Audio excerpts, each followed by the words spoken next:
इशिका आशा जी के कमरे के बाहर खड़ी थी। वो दरवाज़ा धीरे से नॉक करती है। जब आशा जी अपनी अलमारी खोलकर खड़ी हुई थी, आशा जी ने दरवाजे की तरफ मुड़कर देखा तो इशिका ऑरेंज कलर की नेट साड़ी पहने हुए खड़ी थी, मांग में सिंदूर और गले में मंगलसूत्र, जो उसकी खूबसूरती को और बढ़ा रहा था। अंदर आ जाओ, आशा जी बोली और अलमारी बंद करके 3 बॉक्स निकालकर अपने बेड के पास रख दिए। दादी माँ, आपने बुलाया? इशिका अंदर आते हुए पूछी। हाँ, बैठो यहाँ, आशा जी ने कहा तो इशिका वहीं बेड पर बैठ गई। वो थोड़ा झिझक के साथ आशा जी को देख रही थी।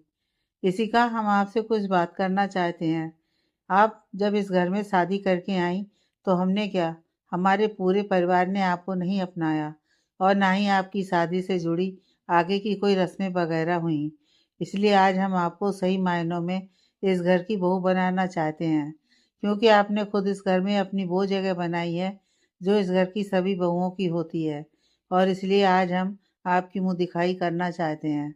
आशा जी बोल ही रही थी जब एक आवाज़ ने उन दोनों का ध्यान खींचा। माँ, मुंह दिखाई? ये तो बहुत अच्छी बात है। हम कब से इस रस्म की प्रतीक्षा कर रहे थे, जब हम खुद अपनी बेटी को दुल्हन की तरह सजाएंगे। स्नेहा जी अंदर आते ही बोली और ऋषिका के चेहरे पर हाथ फेरा। लेकिन दादी माँ, इन सब की क्या ज़रूरत? ऋषिका बोल ही रही थी कि जब आशा जी ने उसे हाथ दिखाकर चुप करवा दिया। ये हमारा फैसला है कि आज आपकी मुंह दिखाई होगी तो ज़रूर होगी। ये रस्म तो बहुत पहले ही हो जानी चाहिए थी, लेकिन हमने ही देर कर दी। मगर अब और देर नहीं करूँगी, इसलिए आज रस्म में आप ये गहने पहनेंगी। कहते हुए आशा जी ने एक बड़े रानी हार का बॉक्स खोलकर सामने रख दिया। दूसरे बॉक्स में डायमंड के भारी कंगन थे और तीसरे बॉक्स में भारी झुमके, जो रानी हार से अटैच्ड थे। माँ, ये सब तो पारुल जी का है। बोलते हुए स्नेहा जी भावुक हो गईं। फिर बोली, पारुल जी शब्द की माँ थी जो अब। कहते हुए स्नेहा जी फिर से चुप हो गई, क्योंकि आशा जी ने उनका कंधा दबा दिया था। बीती बातों को बार बार याद करके दिल को दुखाना नहीं चाहिए, क्योंकि यादें हमेशा दर्द देती हैं और दर्द को याद नहीं रखा जाता। इसलिए वो सब छोड़िए और ऋषिका की मुंह दिखाई की रस्म की तैयारी शुरू कीजिए, क्योंकि वक्त नहीं है आपके पास। और ऋषिका, आप अभी अपने रूम में नहीं जाएंगी। अभी आप गेस्ट रूम में जाइए। जब आपकी मुंह दिखाई की रस्म हो जाएगी, तब आप अपने कमरे में जा सकती हैं। आशा जी ने कहा तो इशिका और स्नेहा जी जाने लगी। 1 मिनट स्नेहा बहू, आप शब्द को बता दीजिएगा कि आज वो ऑफिस नहीं जाएंगे, क्योंकि रस्म में उनका रहना जरूरी है और हमें आपसे कुछ खास बात करनी है, राहुल और राधिका के बारे में। इसलिए दरवाज़ा बंद कर दीजिए। वही शब्द अपने कमरे में इशिका का इंतजार कर रहा था। उसके कान में बार बार ऋषिका के शब्द गूंज रहे थे। मेरे और शब्द के बीच में जो है वो प्यार है। ऋषिका के ये शब्द शब्द के दिल की धड़कन को बढ़ा रहे थे। शब्द के चेहरे की खुशी उसे संभाले नहीं संभल रही थी। वो बेचैनी से ऋषिका का इंतजार कर रहा था, लेकिन ऋषिका का कोई अता पता ही नहीं था। वो सोच ही रहा था जब उसके कमरे का दरवाज़ा हल्के से खुला। इसी कहते हुए शब्द पलटा तो स्नेहा जी मुस्कुराते हुए खड़ी थी। हाँ, कोई किसी को बहुत ज़्यादा मिस कर रहा है। स्नेहा जी अंदर आते हुए बोली तो शब्द अपने सिर पर हाथ फेरते हुए मुस्कुराने लगा। कोई बात नहीं, होता है। वैसे आज जिसका तुम इंतजार कर रहे हो, वो रात से पहले इस रूम में नहीं आने वाली, क्योंकि आज उसकी मुंह दिखाई की रस्म है और माँ का आदेश है कि आज तुम ऑफिस नहीं जाओगे, क्योंकि रस्म में तुम्हारा रहना आवश्यक है। कहकर स्नेहा जी जाने लगी, फिर रुककर पलटकर बोली, इशिका को देने के लिए कोई अच्छा सा गिफ्ट सोच लेना। कहकर मुस्कुराते हुए स्नेहा जी उसके कमरे से चली गईं। शाम का वक्त पूरा राठौर पैलेस मेहमानों से भरा हुआ था। आज इशिका की मुंह दिखाई की रस्म थी, जिसके लिए आज पूरा मुंबई शहर आमंत्रित था। इसी, आज तुम इस लहंगे में कितनी खूबसूरत लग रही हो। शब्द जीजू तो तुम्हें देखकर एक बार फिर से तुम्हारे प्यार में पड़ जाएंगे। पायल इशिका को आईने में देखते हुए बोली, और नहीं तो क्या, मेरी बेटी है ही इतनी सुंदर। कहते हुए स्नेहा जी अपनी आंखों का काजल इशिका के कान के पीछे लगा दिया। इशिका ने गोल्डन ब्राउन कलर का लहंगा पहना था, जिस पर उसने पारुल जी का रानी हार, डायमंड के बैंगल्स और साथ में रानी हार के साथ वाले झुमके भी पहने थे। उस जिसमें आज इशिका कह ढा रही थी कि तभी अचानक इशिका के रूम का दरवाजा खुला। सबने पलटकर देखा तो शब्द ने Indo western flower pattern orange kurta पहन रखा था। शब्द को देखकर तीनों मुस्कुराती हुई वहां से चली गईं। शब्द दरवाजे की तरफ आया और उसे अंदर से बंद करके इशिका की तरफ मुड़ा। इशिका आईने की तरफ मुंह करके खड़ी थी। इस वक्त उसे बहुत घबराहट हो रही थी। उसकी दिल की धड़कन बहुत ज्यादा बढ़ी हुई थी। उधर शब्द आईने में से ही इशिका की खूबसूरती को देखे जा रहा था। उसकी माँ का हार, कंगन और झुमके इशिका के ऊपर बहुत खूबसूरत दिख रहे थे, जिसे देखकर शब्द के चेहरे पर मुस्कुराहट आ गई थी। उसके कदम खुद ब खुद धीमे धीमे इशिका की तरफ बढ़ने लगे।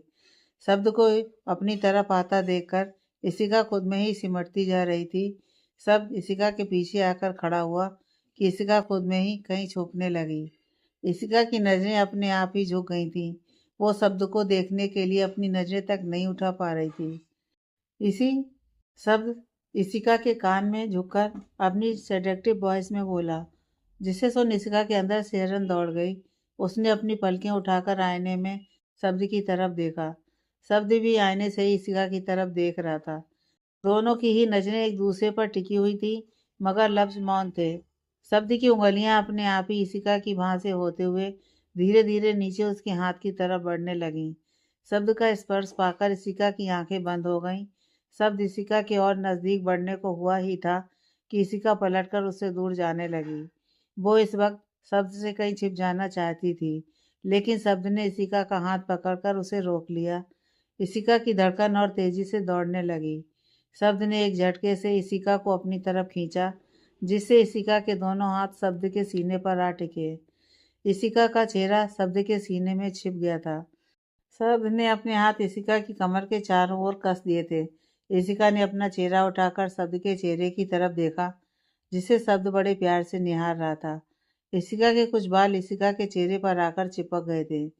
शब्द की उंगलियां इशिका के चेहरे की तरफ बढ़ने लगीं, जिसे देख इशिका की आंखें बंद हो गईं। शब्द की उंगलियां इशिका के चेहरे को छू रही थीं, जिससे इशिका के हाथ की मुट्ठी कसती जा रही थी। शब्द प्लीज, इशिका अपनी आंखें बंद किए हुए ही बोली। शब्द ने इशिका के बालों को इशिका के कान के पीछे लगाया ही था कि उसकी नजरें इशिका के चेहरे पर टिक गईं। इशिका की घबराहट को देखकर शब्द के चेहरे पर मुस्कान आ गई। वो इशिका के चेहरे पर धीरे धीरे झुकने लगा। शब्द इशिका के चेहरे पर झुक रहा था, जिससे दोनों एक दूसरे के काफी नजदीक आ गए थे। शब्द की भी आंखें बंद हो गई थीं। दोनों की नोज एक दूसरे से टच होने लगी थी। दोनों की गर्म सांसें एक दूसरे से टकरा रही थी। शब्द के होंठ इशिका के होंठों की तरफ बढ़ रहे थे, जब दरवाजे पर जोर जोर से नॉक होने के कारण दोनों का ध्यान टूटा। दोनों ने एक साथ अपनी आंखें खोल लीं। इशिका के सामने शब्द का चेहरा था, जो उसके काफी क्लोज था। तभी फिर से दरवाजे पर नॉक होने की वजह से इशिका ने शब्द के सीने पर जोर से धक्का दिया और जल्दी से दरवाजे की तरफ भागी। शब्द इशिका को उसकी हरकत से हैरानी से देख रहा था। फिर अचानक ही उसके चेहरे पर मुस्कुराहट आ गई। इशिका ने दरवाजा खोला तो बाहर पायल खड़ी थी, जो उसे लेने आई थी। इशिका तो खुद वहां से जल्दी निकल जाना चाहती थी, इसलिए उसने जैसे ही पायल को देखा, उसका हाथ पकड़कर इशिका रूम से बाहर निकल गई। इसी तुम्हारी हरकत ने मुझे मेरे सारे सवालों का जवाब दे दिया है, और अब मैं भी देखता हूँ कि तुम मुझसे कब तक भागोगी। आज तो हम दोनों को एक होने से कोई नहीं रोक सकता, कहकर शब्द ने अपना फोन पर किसी को कॉल करते हुए कमरे से निकल गया। बाहर मुंह दिखाई की रस्म शुरू हो चुकी थी।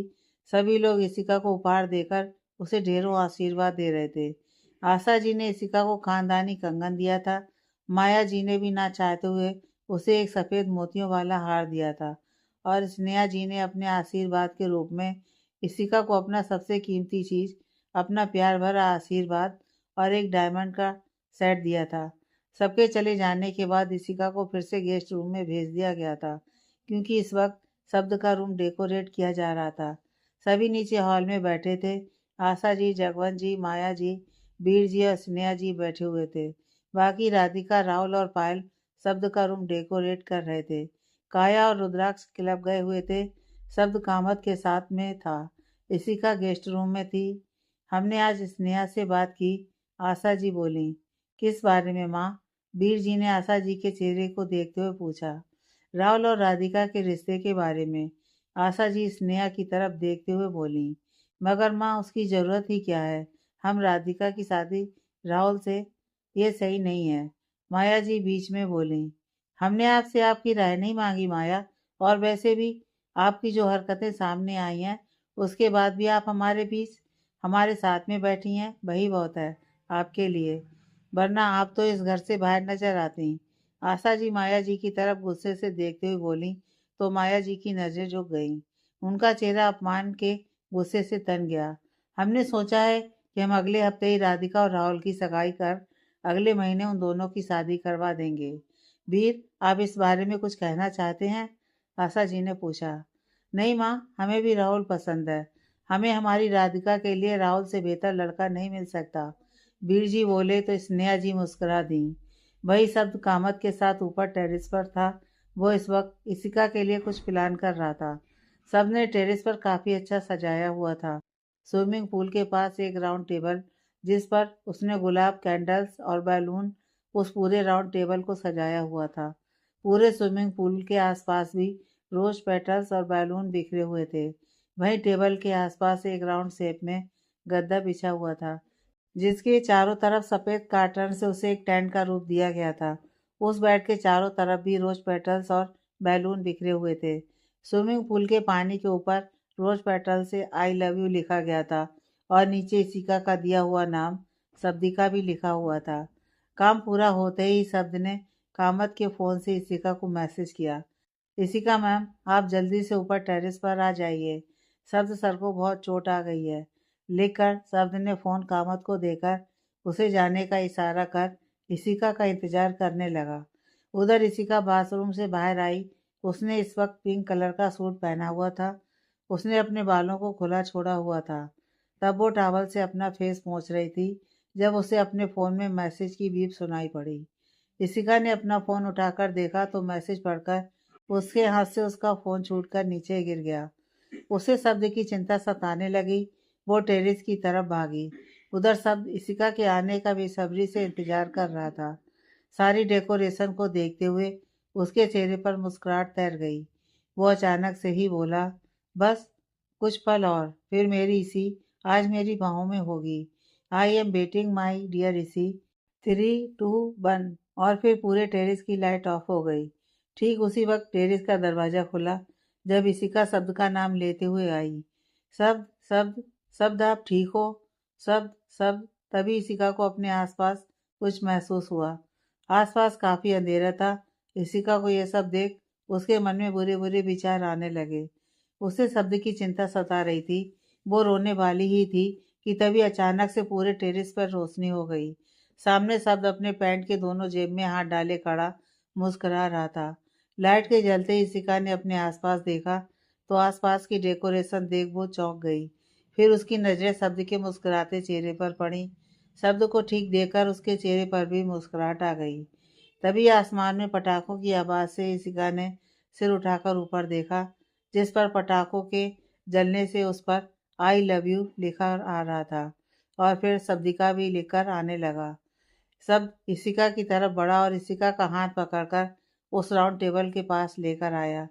शब्द ने पहले इसिका को बैठाया और खुद भी उसके सामने जाकर बैठ गया। शब्द की नजरें इसिका के चेहरे पर जमी हुई थीं। इसिका भी अपने आसपास की डेकोरेशन को ही देख रही थी। आई लव यू इसी। शब्द के अचानक बोलने पर इसिका ने शब्द की ओर देखा। इसी, मुझे तुमसे प्यार पूरे 4 सालों से है। शब्द ने कहा तो इसिका चुपचाप शब्द के चेहरे की तरफ हैरानी से देखने लगी। हाँ इसी, मैं तुमसे 4 सालों से प्यार करता हूँ। उस वक्त से जब मैं तुमसे पहली बार एक सुनसान रास्ते पर मिला था, जब तुम कुछ लड़कों से बचकर भाग रही थी, तब मैं भी उस रात उसी सुनसान सड़क पर खड़ा था। तब उस समय मेरी गाड़ी खराब हो गई थी, जिसके लिए मैं वहां रुका था। मैं अपनी गाड़ी ठीक कर गाड़ी में बैठने ही वाला था कि मेरा फोन बज उठा, और ठीक उसी वक्त तुम आकर मेरी पीठ से जा लगी। शब्द ने कहा। तब इसिका की आंखें हैरानी से बड़ी हो गईं। उसी दिन तो उसकी वो पायल भी खोई थी। कैसे भूल सकती थी वो रात? कैसे भूल सकती थी उस शख्स को जिसने उसकी मदद की थी, और उस शख्स को उसने ठीक से थैंक यू भी नहीं कहा था और छुपकर भाग गई थी। उस वक्त मैं तुम्हारा चेहरा देख नहीं पाया था, लेकिन उन लड़कों को भगाने के बाद जब मैं वापस आया तो मैंने देखा कि तुम जा चुकी थी, लेकिन मुझे उस वक्त तुम्हारी कुछ खास चीज मिली। शब्द ने आगे कहा तो इशिका की आंखें शब्द के चेहरे पर गड़ गईं। शब्द उठा और एक तरफ चला गया। फिर जब वापस आया तब उसके हाथ में एक लाल बॉक्स था। शब्द ने वो लाल बॉक्स इशिका की तरफ बढ़ा दिया। इशिका उस लाल बॉक्स को देख रही थी। उसे नहीं पता था कि उस बॉक्स में क्या है। कांपते हाथों से इशिका ने उस लाल बॉक्स को लिया और खोला तो उसकी आंखों से आंसू की एक बूंद लुढ़क आई। उसमें इशिका की वही दोनों खोई हुई पायल थी जो इशिका की माँ की थी। इशिका उन पायलों को देखकर बहुत भावुक हो गई थी। इशिका के आंसू बहने लगे। शब्द आया और उसे अपने गले से लगा लिया। कुछ देर तक शब्द इशिका को संभालता रहा।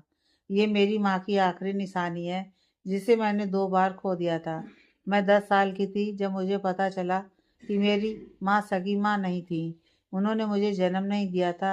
एक्चुअली मेरी माँ तो कभी माँ नहीं बन सकती थी, इसलिए उन्होंने मुझे एक अनाथालय से गोद लिया था।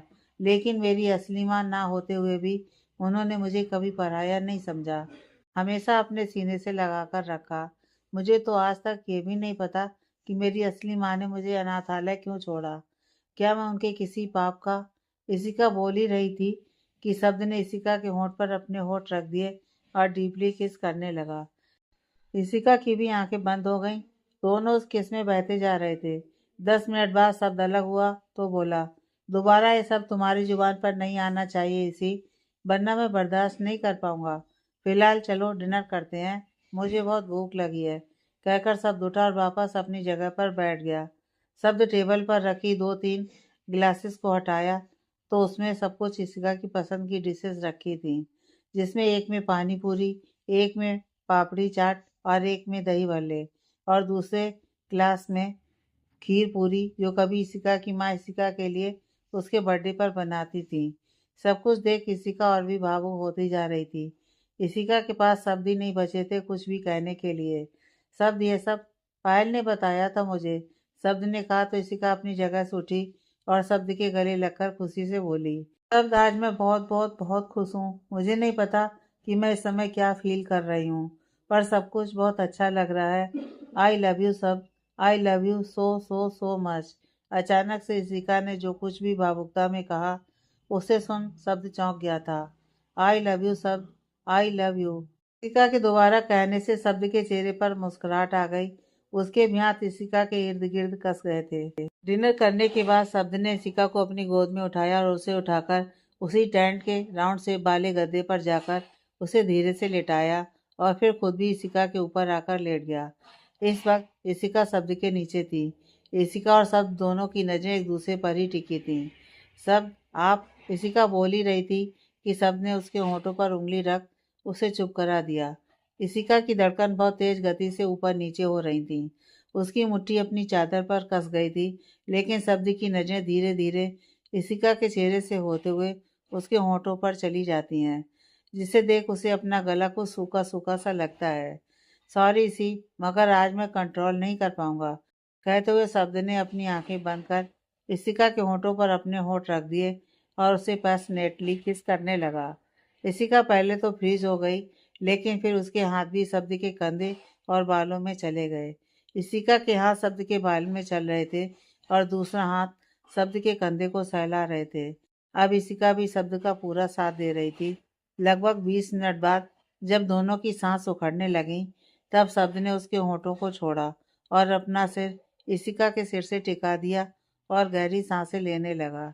इस वक्त दोनों की सांसें बहुत तेज चल रही थीं कि तभी अचानक से मौसम भी कुछ मेहरबान होने लगा, जैसे आज मौसम शब्द और इशिका के मिलन का साक्षी बनने जा रहा हो। आकाश में बिजली तेज तेज चमकने लगी और साथ ही हवाएं भी तेज हो गई थीं, जिससे सारे कैंडल्स हवा की वजह से बुझ गए। सब कुछ हवा से उड़ने लगा। बिजली की तेज आवाज सुन शब्द और इशिका की आंखें खुल गईं। शब्द इशिका के ऊपर से उठा और जल्दी से कहा, इसी चलो अपने रूम में चलते हैं, लगता है बहुत तेज बारिश आने वाली है। यह कहकर शब्द ने इशिका की तरफ हाथ बढ़ा दिया, लेकिन तभी हल्की हल्की बारिश की बूंदें उन दोनों के ऊपर पड़ने लगीं। इशिका के शब्द की तरफ बढ़ते हाथ रुक गए। क्या कर रही हो इशिका, जल्दी चलो नहीं तो भीग जाओगी, शब्द ने कहा और लगभग इशिका का हाथ पकड़ ही लिया था, लेकिन शब्द के हाथों से अपना हाथ छुड़वाते हुए। सब, आपको जाना है तो जाइए, मुझे कहीं नहीं जाना, मुझे बारिश में बस भीगना है, कहकर ऋषिका वहाँ से उठी और भागती हुई स्विमिंग पूल के पास आकर खड़ी हो गई। शब्द उसे बस पुकारता रह गया, इसी इशिका। लेकिन इशिका ने उसकी एक नहीं सुनी और अपने दोनों हाथ फैलाकर ऊपर आकाश को देखने लगी। उसके ऐसा करते ही बारिश भी अपनी रफ्तार पकड़ चुकी थी। इशिका बारिश में भीग रही थी। शब्द भी भागते हुए इशिका के पास आया और इशिका का हाथ पकड़कर खींच कर लेकर जाने लगा। इशिका, चलो, नहीं तो तुम्हें सर्दी लग जाएगी।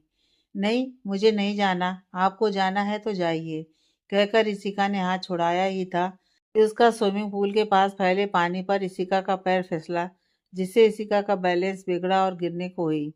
इशिका को गिरता देख शब्द इशिका की ओर लपका, लेकिन वो इशिका को पकड़ पाया ही था कि साथ ही उसका भी बैलेंस बिगड़ गया और शब्द इशिका के साथ ही उस स्विमिंग पूल में जाकर गिर गया। शब्द शब्द अपने आसपास शब्द को न देखकर इशिका बुरी तरह से घबरा गई थी, लेकिन तभी शब्द ने आकर इशिका को पीछे से अपनी बाहों के घेरे में ले लिया। इसके एहसास से इशिका मुस्कुरा दी। शब्द, छोड़िए मुझे, क्या कर रहे हैं, कोई आ जाएगा। इशिका एक तरफ अपनी गर्दन थोड़ा सा झुकाते हुए बोली। शब्द के होंठ इशिका की गर्दन पर फिसल रहे थे, जिसके एहसास से इशिका को कुछ अजीब सा एहसास हो रहा था। उसकी धड़कनें फिर से बढ़ती हुई महसूस हो रही थीं। आ जाने दो, कहकर शब्द ने इशिका के बालों को उसके एक कंधे पर किया और फिर उसकी पीठ पर भी अपने होंठ रख दिए। शब्द के एहसास इशिका को मदहोश कर रहे थे। शब्द, प्लीज, इशिका इतना ही बोली थी कि शब्द ने उसे झटके से पलटा, जिससे इशिका और शब्द एक दूसरे के आमने सामने हो गए। शब्द ने इशिका के सर पर अपने हाथ रख इशिका के चेहरे की तरफ बढ़ने लगा। शब्द को अपनी तरफ आता देख इशिका के होंठ कांपने लगे। वो कुछ कहती उससे पहले ही शब्द ने अपने होंठ इशिका के होंठों पर रख दिए। शब्द इशिका को बहुत ही सॉफ्टली किस कर रहा था। दोनों की आंखें बंद थीं। 10 मिनट बाद वो दोनों अलग हुए तो शब्द ने इशिका को अपनी गोद में उठा लिया और स्विमिंग पूल से बाहर निकल आया। इशिका ने शब्द के गले में अपनी दोनों हाथ आपस में उलझा लिए। शब्द इशिका को अपनी गोद में उठाए हुए अपने कमरे में आया और सीधा इशिका को बाथरूम के गेट पर जाकर खड़ा कर दिया। इसी, अंदर जाकर कपड़े चेंज कर लो, तब तक मैं बाहर इंतजार कर रहा हूँ, कहकर सब बाथरूम के दरवाजे से हट गया। शब्द के जाते ही इशिका मुस्कुरा दी और बाथरूम का दरवाजा बंद करके चेंज करने चली गई। शब्द भी क्लोजेट में कपड़े बदलकर बाहर आ गया था और ठीक उसी वक्त इशिका भी बाहर आ गई। जब उन दोनों की नज़र अपने कमरे पर पड़ी, जो बहुत खूबसूरती से डेकोरेट था। हमने तो ये देखा ही नहीं, इशिका अपने रूम को देखते हुए बोली। हाँ, हम तब अपने प्यार की मदोसी में थे। शब्द ने यह बात इशिका को देखकर बहुत धीमे से कही थी, जिसे इशिका सुन भी नहीं पाई थी। वो वैसे ही खोए हुए अपने कमरे की सजावट को देख रही थी। शब्द ने झटके से इशिका की हथेली को पकड़ा और उसे अपनी तरफ खींच लिया। उसकी कमर पर अपने दोनों हाथों की उंगलियों को फंसाकर अपने माथे से इशिका के माथे को जोड़े हुए ही बड़े ही शरारती अंदाज में बोला, इसी, अब तो तुम्हें इसी रूम में रहना है, तो तुम बाद में आराम से अपना कमरा देख लेना। फिलहाल अभी मुझ पर ध्यान दे लो और मुझे अभी बहुत भूख लगी है। मगर अभी तो आपने मेरे साथ ऊपर डिनर किया था, फिर से भूख? इशिका ने नासमझी से उसे देखा। अब भूख लगी है तो लगी है, इसमें मैं क्या कर सकता हूँ? शब्द ने उसी शरारती अंदाज से बोला। अच्छा ठीक है, मैं आपके लिए किचन से कुछ बनाकर लाती हूँ, कहकर इशिका किचन की तरफ जाने को हुई, मगर शब्द ने उसे फिर से खींचकर अपनी गोद में उठा लिया। मुझे जो खाना होगा वह मैं खुद ले लूँगा, ये कहकर शब्द इशिका को गोद में उठाए हुए ही बेड की तरफ बढ़ने लगा। बेड पर आते उसने धीरे से इशिका को बेड पर बैठाया और खुद भी उसकी बगल में आकर बैठ गया। मगर अभी तो आपको भूख लगी थी, इशिका ने शब्द को अपनी बगल में बैठता देखकर कहा, तो शब्द ने उसके चेहरे को अपने हाथों में भरा। वही करने जा रहा हूँ, कहकर शब्द ने अपने होंठ इशिका के गाल पर रखे और धीरे से उसे लिटाकर खुद भी उसके ऊपर आ गया और फिर ब्लैंकेट से कवर कर लिया। अगली सुबह शब्द और इशिका की कल की रात उन दोनों की काफ़ी खूबसूरत रात थी। कल वो दोनों आखिर एकजुट हो गए थे, लेकिन आज की सुबह भी कुछ कम नहीं थी। आखिर आज अपना हीरो जो लौटकर वापस आ रहा था अपनी पायल के पास। जी हाँ, कबीर की बात कर रही हूँ। वो लंदन से आज लौटकर वापस आ रहा था और आज तो किसी और की वापसी भी होनी थी, जिसकी वजह से एक बड़ा राज सामने आना था। इशिका किचन में थी जब वो सबके लिए ब्रेकफास्ट बना रही थी। इशिका के साथ राधिका भी सबकी पसंद का नाश्ता बनाने में इशिका की हेल्प कर रही थी। और आज तो वो भी काफ़ी खुश थी क्योंकि आज सुबह ही स्नेहा जी ने राधिका को बता दिया था कि उसके और राहुल के रिश्ते के लिए सबने हाँ कर दिया है और जल्दी ही वो राहुल की हो जाएगी। यह सोच सोचकर उसकी मुस्कुराहट उससे छिपते नहीं छिप रही थी। वहीं इशिका भी कल रात जो भी कुछ उसके और शब्द के बीच हुआ उसके बारे में सोचकर उसके गाल लाल हुए जा रहे थे। और यह चीज़ शब्द किचन के बाहर से ही एक पिलर से टिककर खड़ा महसूस कर रहा था और इशिका को देखकर मुस्कुरा रहा था। जब उसका फ़ोन बजा तो उसका ध्यान टूटा और फ़ोन रिसीव करते हुए अपने कमरे की तरफ चला गया। शब्द के जाते ही पायल भी किचन के अंदर आ गई और दोनों को मन ही मन मुस्कुराता देखकर वो वहीं रुक गई, क्योंकि दोनों में से कोई भी कुछ भी बोल नहीं रहा था। दोनों ही मन खुद से बातें कर रही थीं। पायल कुछ बोलने को ही कि दरवाजे की घंटी बजने लगी, जिसे सुन पायल किचन से बाहर निकल गई। किचन से बाहर आते ही देखा बाहर आसपास कोई भी नहीं था, इसलिए खुद ही दरवाज़ा खोलने के लिए आगे बढ़ गई। दरवाज़ा खोलकर देखा तो उसकी खुशी का ठिकाना नहीं रहा। पायल उसी वक्त सामने खड़े उस व्यक्ति से लिपट गई। उस व्यक्ति ने भी पायल को अपनी बाहों के घेरे में कस लिया। Kabir, I miss you so much, कहते हुए पायल भावुक हो गई। कबीर उसे ऐसे ही बाहों में लिए हुए मुस्कुरा दिया। कबीर उसके कान में धीरे से शरारत से बोला, स्वीट हार्ट, मैं भी तुम्हारे होठों को बहुत मिस कर रहा था। पायल ने सुना तो उसने सिर उठाकर कबीर की तरफ देखा, जो उसे देखते हुए मुस्कुरा रहा था। फिर उसे देखते हुए अपनी एक आंख दबा देता है, जिसे देख पायल का मुंह खुला रह गया। फिर गुस्से से कबीर के सीने पर अपने दोनों हाथ रख उसे धक्का देने लगी, मगर कबीर ने उसे और कसकर पकड़ लिया और फिर उसके माथे पर हल्के से किस करके पायल को छोड़ दिया। पायल के अलग होते ही कबीर और पायल ने देखा सब दरवाजे पर खड़े उन दोनों को ही देख रहे थे। सबको अपनी तरफ ऐसे देखता देख पायल ने झट से अपनी आंखें मींच लीं। कबीर पायल को देखकर मुस्कुरा दिया और आशा जी की तरफ बढ़कर उनके पैर छुए। आशा जी भी कबीर को खूब आशीर्वाद दिया और उसे अंदर लेकर आईं। तब तक इशिका और राधिका ने नाश्ता टेबल पर लगा दिया था। कबीर ने बाकी सबके भी पैर छुए, फिर सबके साथ नाश्ते की टेबल पर आ गया। सबको खुले दिल से इशिका को अपनाता देख कबीर की भी आंखें नम हो गईं, जैसे दिल से वो यही चाहता हो जो आज उसे देखने को मिल रहा था। कबीर के हाथ पर पायल ने अपने हाथ रख अपनी पलकें झपका दी, जैसे वो बता रही हो कि अब सब ठीक हो चुका है। लेकिन नियति सब कुछ कहाँ इतनी आसानी से दे देती है। अभी तो शब्द और ऋषिका के साथ साथ पायल और कबीर को भी काफ़ी अग्नि परीक्षाएं देनी थीं। वो सभी नाश्ता करके उठे ही थे कि तभी फिर से डोरबेल बजी। अब की घर की किसी सर्वेंट ने जाकर दरवाज़ा खोला। दरवाजे पर खड़े व्यक्ति को देखकर शब्द की बहुएं सिकुड़ गईं, क्योंकि वहाँ केशव खड़ा था और उसके पीछे इशिका के मामा मामी, जो केशव के साथ वापस आए थे। स्वागत नहीं करोगे हमारा? केशव बड़े ही स्टाइल के साथ अंदर आता हुआ बोला। क्यों, तुम कहीं के प्राइम मिनिस्टर हो जो हम तुम्हारे स्वागत में अपनी पलकें बिछा कर रख दें? पायल ने केशव के कहने पर अपनी स्टाइल में उसे उसकी बात का जवाब दिया। एक बार फिर से केशव को अपने सामने खड़ा देखकर इशिका की कंपकपी छूट गई, जिससे देख पायल सब समझ गई कि वो कौन है।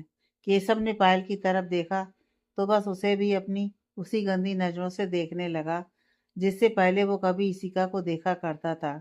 कबीर ने केशव को अपनी पायल की तरफ इस तरह देखता देख उसका खून खौल उठा, लेकिन शब्द ने उसका हाथ पकड़कर उसे रोक लिया। केशव ने शब्द को देखा तो वो मुस्कुराया और बड़ी मक्कारी के साथ, इशिका डार्लिंग, और कितना इंतजार करवाओगी? वैसे पिछले 4 सालों से तुम्हारे लिए बहुत तड़पा हूँ, इसलिए अब ये अपने नखरे छोड़ और चुपचाप चल मेरे साथ। हम आज ही मंदिर में शादी करके एक हो जाएंगे। केशव ने मुस्कुराते हुए इशिका को ऊपर से नीचे तक देखा। वो नीली साड़ी में बला की खूबसूरत लग रही थी।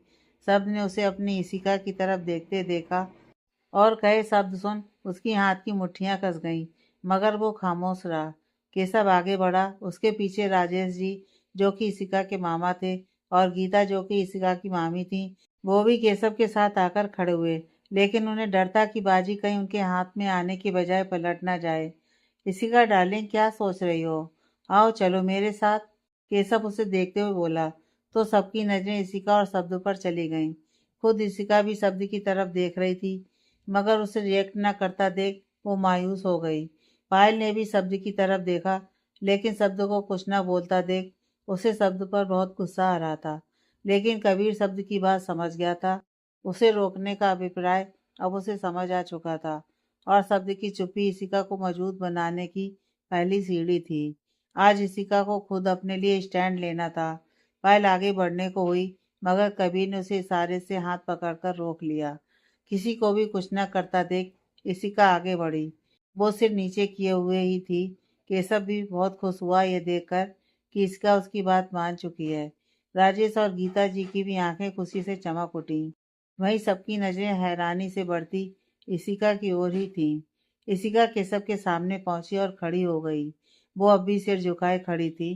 केशव ने इशिका को अपने सामने खड़ा देखा तो उसके चेहरे पर एक विजयी स्माइल आ गई। वो इशिका के चेहरे को छूने के लिए हाथ बढ़ाया ही था कि इशिका एकदम पीछे हुई और कसकर केशव के गाल पर तमाचा जड़ दिया, जिसे देख और सुन सभी के चेहरे पर मुस्कुराहट आ गई। शब्द धीरे से, शाबाश मेरी शेरनी, यही देखना था मुझे, बाकी अब सब कुछ तुम मुझ पर छोड़ दो, कहकर शब्द आगे आकर इशिका की बगल में खड़ा हो गया और इशिका को अपने बाहों के घेरे में लेते हुए मुस्कुराया, जिसे देख केशव तिलमिला गया और फिर वो इशिका और शब्द को गुस्से से घूरने लगा। क्या देख रहे हो केशव? यही इशिका आज भी नहीं बदली। वो कल भी तुम्हें तुम्हारी औकात दिखाती थी, और आज भी तेरी इस निजता को मेरी इसी ने उसकी औकात दिखा दी। शब्द राठौर, केशव गुस्से से शब्द का कॉलर पकड़ लिया, जिसे देख सब आगे आने लगे, लेकिन शब्द ने हाथ दिखाकर सबको रोक दिया। शब्द राठौर, इशिका मेरी है, इस केशव राणा की, और उसे मुझसे कोई भी अलग नहीं कर पाएगा, खुद तू भी नहीं। केशव की बात पर शब्द मुस्कुराया और बड़े ही आराम से सोफे पर जाकर किसी राजा की तरह बैठ गया। केशव हक्का बक्का उसे देखता रहा। केशव राणा, तुझे क्या लगा कि तू इतनी आसानी से इस घर में घुसकर मेरी इसी को मेरी आंखों के सामने से लेकर चला जाएगा और मैं कुछ नहीं करूंगा?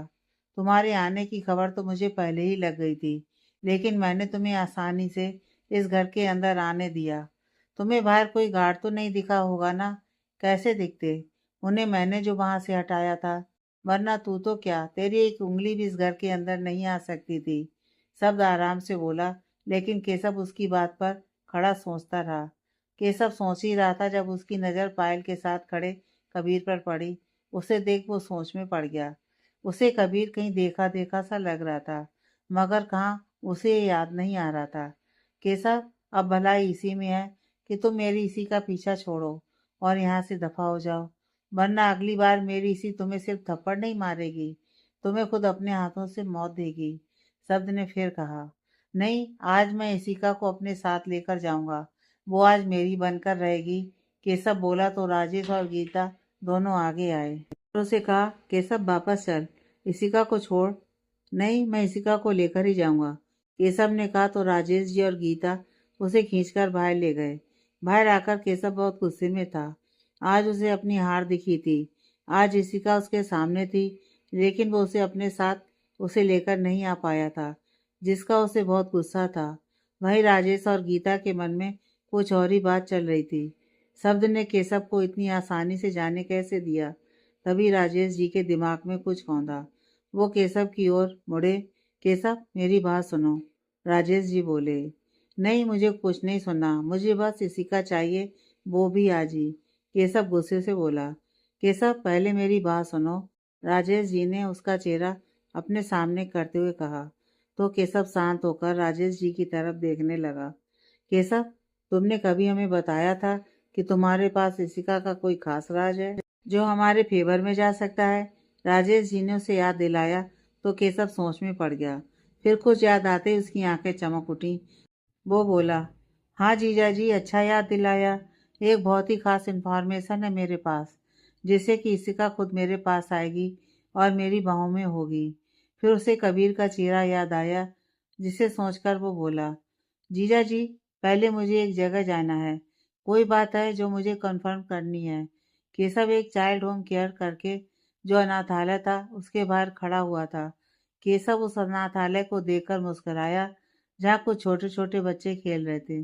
केशव आगे बढ़ा और सीधा उस अनाथालय के अंदर चला गया। केशव एक बड़े से केबिन के अंदर बैठा था। वो उस अनाथालय के संचालक का इंतजार कर रहा था। हेलो मिस्टर राणा, कैसे आना हुआ? एक व्यक्ति जो उस बड़े से केबिन के अंदर आता हुआ सीधे केशव के सामने जाकर बैठ गया। केशव उसे देखते हुए मुस्कुराया। क्या यार, अपने दोस्त से अब ऐसे मिलेगा? आ गले तो मिल, कह केशव उठा और अपनी बाहें फैला दी। वो व्यक्ति भी मुस्कुराते हुए उठा और केशव से गले लग गया। फिर दूर हुआ। केशव को वापस अपनी जगह पर बैठने का बोल खुद भी अपनी जगह पर आकर बैठ गया। फिर वहां के चपरासी को 2 चाय लाने को बोल केशव की तरफ देखा। केशव, अब बोल, आज इतने सालों बाद कैसे अपने से यार की याद आ गई? उस व्यक्ति के बोलने पर केशव सोच में पड़ गया कि वो कहाँ से शुरू करे, लेकिन उसे शुरुआत तो कहीं से तो करनी थी। यार निक, सुन, मैं यहाँ 10 साल पहले आया था अपने किसी जरूरी काम से, क्योंकि तब मुझे पता चला था कि जो मेरे जीजा जी हैं, उनकी बहन और उनके पति ने यहाँ से एक बच्ची को गोद लिया था, क्योंकि वो दोनों कभी माँ बाप नहीं बन सकते थे। केशव बोला, हाँ तो अच्छी बात है ना, उनका यहाँ से किसी बच्ची को गोद लेने से उसका जीवन सुधर गया। केशव का दोस्त बोला, देख निक, बात वो नहीं है। जीजा जी की बहन और उनके पति की एक कार एक्सीडेंट में मौत हुई, काफी साल हो गए हैं। केशव बोला तो उसके दोस्त के चेहरे पर अफसोस के भाव आ गए। ओ सॉरी, लेकिन वो बच्ची, वो कैसी है अब? उसके दोस्त ने पूछा। हाँ ठीक है वो अब, लेकिन निक, मुझे तुम्हारा एक फेवर चाहिए, केशव ने थोड़ी मक्कारी के साथ कहा। हाँ बोल ना, केशव का दोस्त अब भी केशव की तरफ देख रहा था। मुझे ना उस लड़की की फाइल देखनी है, बस एक बार, ताकि मैं उस लड़की की कुछ हेल्प कर सकूं। केशव थोड़ा सोचते हुए बोल रहा था। मतलब मैं समझा नहीं, कैसी हेल्प? केशव का दोस्त अब भी असमंजस से उसे देख रहा था। यार वो मैं बस एक बार इशिका की फाइल देखना चाहता था। क्या पता उसमें मुझे इशिका के पेरेंट्स के बारे में कुछ पता चल जाए, तो सोचो उसे उसकी अपनी असली पहचान मिल जाए, फिर इशिका भी अपनी असली पेरेंट्स से मिल पाएगी। बस मैं उसे उसके हिस्से की खुशी देना चाहता हूँ। केशव बोला ही था, तब तक वो चपरासी 2 चाय लेकर टेबल पर रख चुका था। वो वापस जाने को मुड़ा ही था कि केशव का दोस्त बोला, रमेश, वो 10-15 साल में इशिका के नाम की बच्ची की फाइल ढूंढ कर ला सकते हो? 10-15 साल पहले इतनी पुरानी फाइल, इशिका नाम की बच्ची की? ठीक है, मैं कोशिश करके देखता हूँ सर, कहकर वो चपरासी खोजने चला गया। रघुवंशी हाउस।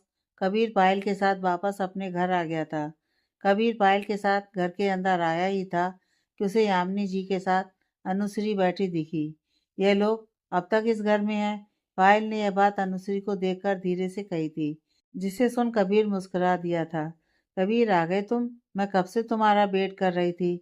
अनुश्री सीधा कबीर के गले लगते हुए बोली, जो पायल को बुरी तरह से खल गई। यूं नो कबीर, मैं तुम्हें कितना मिस कर रही थी।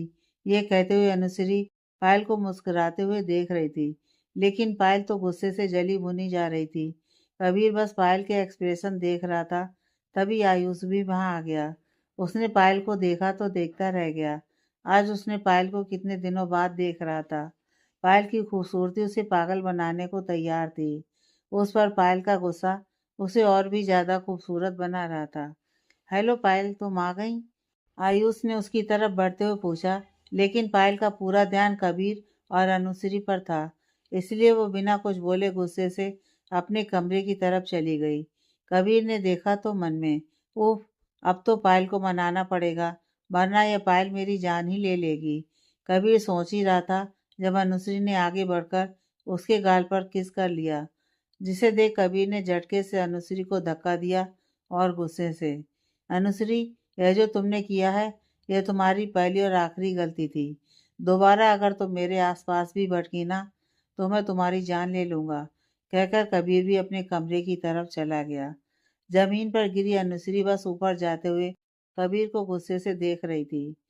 तुम्हें तो मेरा होना ही होगा कबीर, तुम्हें मेरा ही होना होगा, वो भी बहुत जल्द, कहकर अनुश्री गुस्से से उठी और अपने कमरे की तरफ चली गई।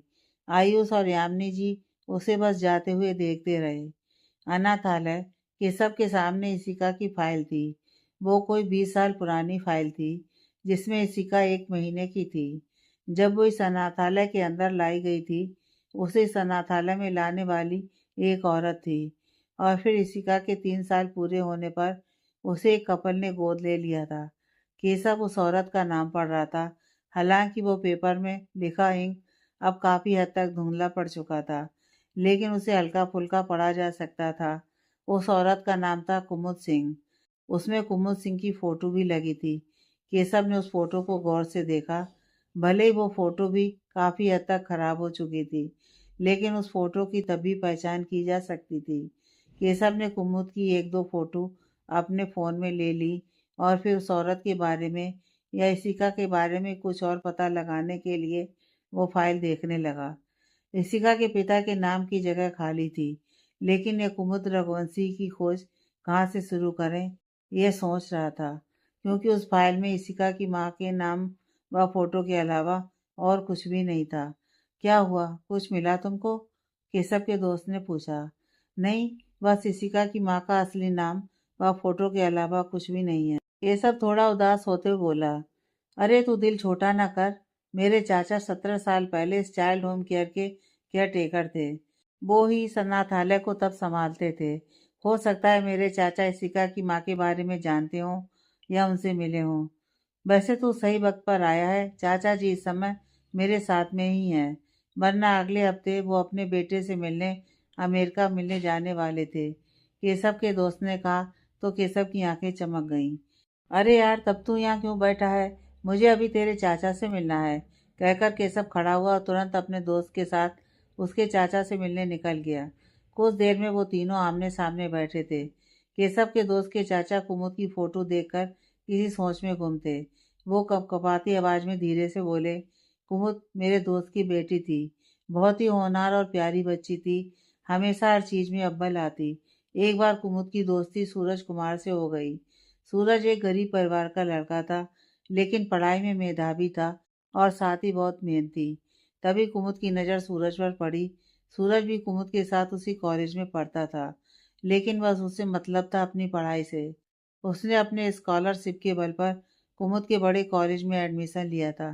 केशव के दोस्त के चाचा बोलते जा रहे थे, लेकिन केशव को इस प्रेम कहानी से चिढ़ मच रही थी। वो बस इशिका की कमजोरी तक पहुंचना चाहता था, जिससे वो इशिका को अपने पास आने के लिए मजबूर कर सके। कुमुद ने सूरज की शालीनता, उसकी पढ़ाई को लेकर जो लगन था वो देखकर अपना दिल हार बैठी थी। हालांकि कुमुद भी पढ़ाई में मेधावी थी, लेकिन सूरज उसकी बात ही कुछ और थी। धीरे धीरे कुमुद पढ़ाई के जरिए सूरज से मिलने जुलने लगी। फिर उन दोनों के बीच दोस्ती हो गई और उन दोनों की दोस्ती कब प्यार में बदल गई, ये उन दोनों को ही पता नहीं चला। एक बार मेरे दोस्त को अपनी बेटी कुमुद और सूरज के रिश्ते का सच पता चल गया। तब उन दोनों के बीच बात इतनी बढ़ चुकी थी कि कुमुद माँ बनने वाली थी। ये बात मेरे दोस्त को नागवार गुजरी।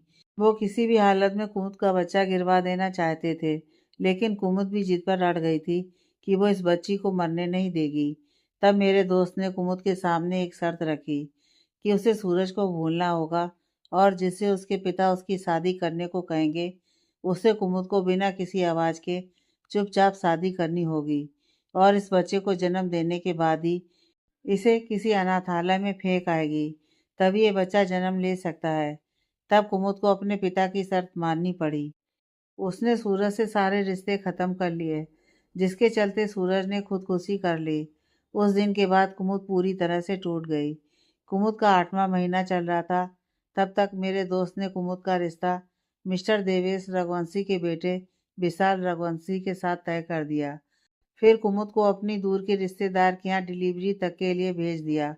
फिर 1 महीने बाद कुमुद ने एक बच्ची को जन्म दिया और उसकी देखभाल पूरी होने के बाद कुमुद अपनी बच्ची के साथ वापस आ गई, लेकिन शर्त के मुताबिक उसने इसे अनाथालय में इशिका को छोड़ दिया। तब बेचारी बहुत रोई थी। मैं चाह कर भी उसके आंसू नहीं पोंछ सकता था, क्योंकि मेरा दोस्त यह नहीं चाहता था कि कुमुद इस बच्ची को अपना ले।